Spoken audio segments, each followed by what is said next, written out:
Pak Luhut, jangan sampai kemudian adik-adik kita, teman-teman kita yang ada di sini kemudian mispersepsi tentang kita tidak bisa merencanakan hidup sesuai dengan kehendak kita.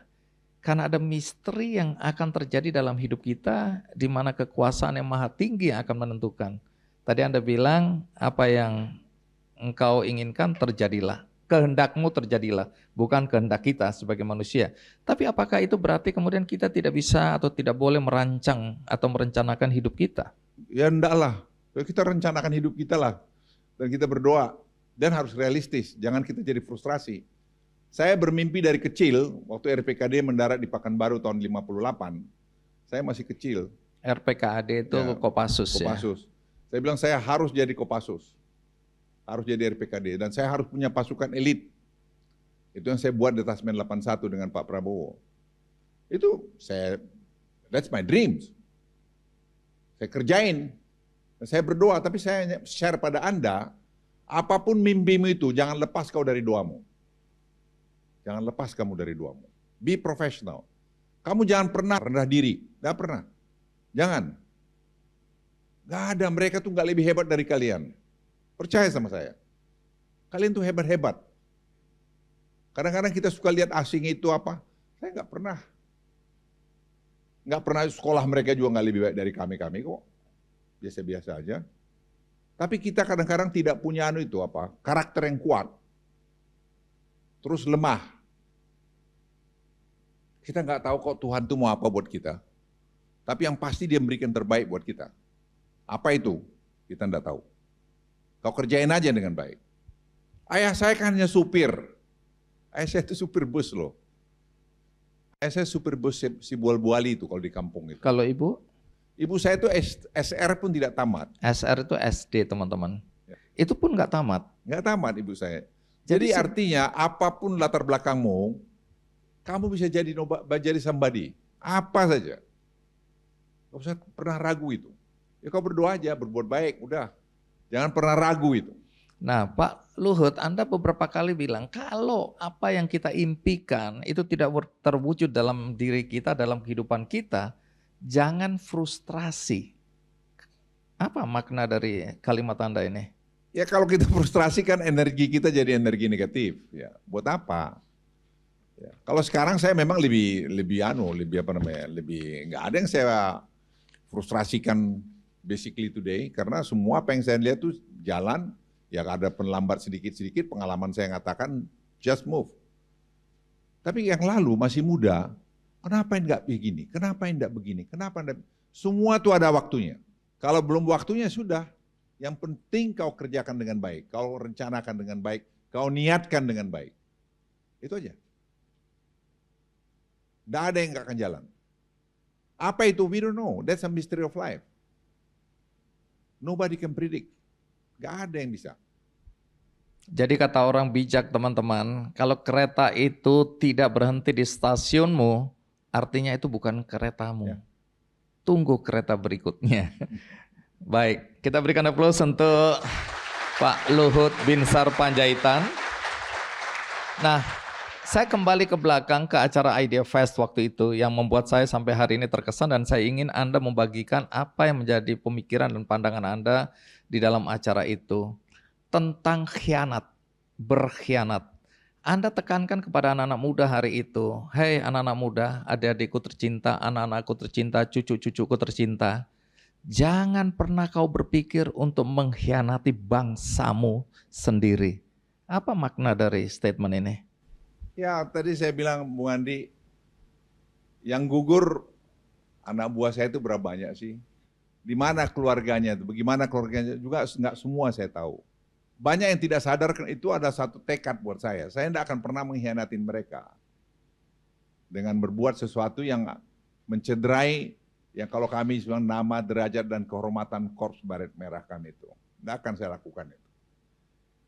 Itu janji saya pada diri saya. Saya tidak manusia sempurna, banyak kurang saya. Tapi saya bertekad dalam hidup saya tidak ingin memalukan anak-anak buah saya yang telah gugur. Atau mungkin masih ada yang hidup sekarang ini. Dengan membuat perbuatan tercela di dalam pemerintahan, di dalam saya menjabat. Saya bilang, I promise to you. I'm not gonna do that. Dan itu tekad. Banyak orang pikir tidak main-main. Karena ya itu janji saya pada diri saya. Saya mau capai apa lagi? Dan saya titip itu. Kamu harus setia berteman. Ya boleh kau beda pendapat, bukan tidak boleh beda pendapat. Tapi kau jangan pernah hianati janjimu. Kalau kau sudah janji, and you deliver what you promise. Itu yang menurut mereka saya kredibel. Karena saya apa yang saya sudah janji dengan pemerintah saya bernegosiasi, saya pasti deliver. Dan saya akan urus sampai titik sampai selesai. Dan mereka tahu itu. Sehingga waktu saya sakit, itu mereka berebut bantu menawarkan pengobatan ke saya. Sampai hari ini. Jadi saya ingin titip pada kalian, kau membuat dirimu kredibel. Jangan pernah mengkhianati perkawananmu, persahabatanmu, hanya karena jabatanmu. Hanya karena sesuatu. Ini kesaksian saya sama kalian. Apa yang Anda maksud dengan berkhianat? Ukuran khianat itu apa? Ini kan seperti Sabta Marga kan, jadi sumpah setia kita ya, kan ada ya. Jadi ya saya misalnya pernah satu peristiwa, saya yang ngangkat saya adalah Gus Dur untuk jadi memperindak, yang saya tolak 3 kali. Tapi akhirnya saya jadi memperindak. Dan kemudian beliau menaikkan pangkat saya. Kemudian satu ketika beliau diturunkan. Terus ada yang minta saya supaya saya menteri yang pertama besoknya turun. Resign gitu. Saya bilang sama senior saya ini, kenapa?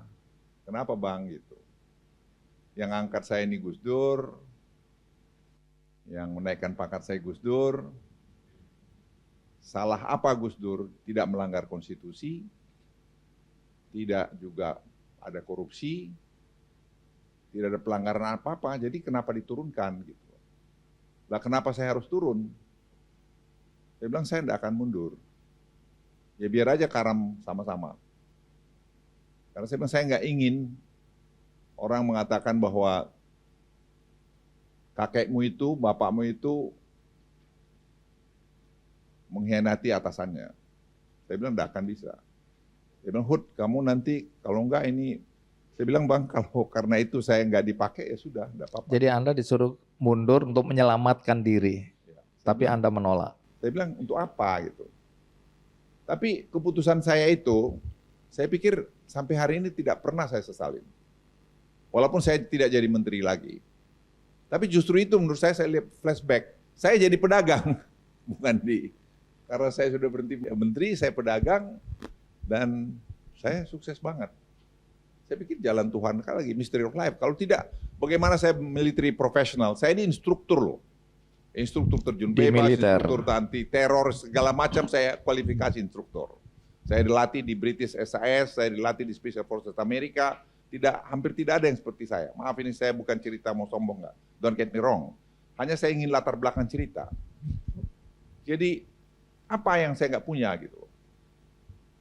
Tapi ya saya pikir ya enggak, saya nggak mau, biar aja. Gitu. Kalau saya harus ya nggak dipakai ya sudah. Dan tidak pernah saya sesalin itu. Nah itu saya bilang sama cucu saya, kamu jangan pernah mengkhianatin atau tidak merasa terima kasih pada orang yang pernah menolong kamu. Atau orang yang pernah berbuat baik sama kamu. Ingat itu. That's my message to my children and my grandchildren. Jangan pernah kamu take it for granted orang buat baik pada kamu dalam hidupmu. Jelajahi cara baru mendapatkan informasi. Download Metro TV Extend sekarang.